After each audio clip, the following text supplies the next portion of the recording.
તો ગુજરાત સ્થાપના દિવસ નિમિત્તે ગુજરાત ગૌરવ દિવસની ઉજવણી કરવામાં આવી છે। સુરતમાં શહેર પોલીસ દ્વારા વાયુ જંકશન ખાતે ભવ્ય આયોજન કરવામાં આવ્યું, જ્યાં મુખ્યમંત્રી ભૂપેન્દ્રભાઈ પટેલ અને નાયબ મુખ્યમંત્રી ઉપસ્થિત રહ્યા। રાજ્યપાલ આચાર્ય દેવવ્રતજી પણ આ કાર્યક્રમમાં ઉપસ્થિત રહ્યા હતા। ગુજરાત ગૌરવ દિવસની ઉજવણી નિમિત્તે વિવિધ ઝાંખી પણ જોવા મળી। શહેર પોલીસના વિવિધ પ્લાટૂન દ્વારા કરતબ બતાવવામાં આવ્યા।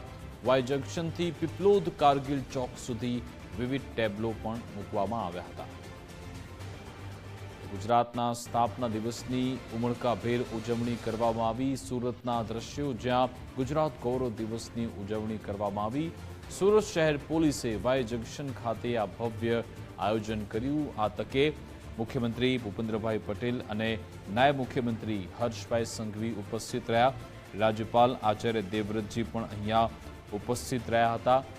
ગુજરાત ગૌરવ દિવસની ઉજવણી નિમિત્તે વિવિધ ઝાંખી પણ દર્શાવવામાં આવી હતી। શહેર પોલીસના વિવિધ પ્લાટૂન દ્વારા કરતબ પણ બતાવવામાં આવ્યા હતા।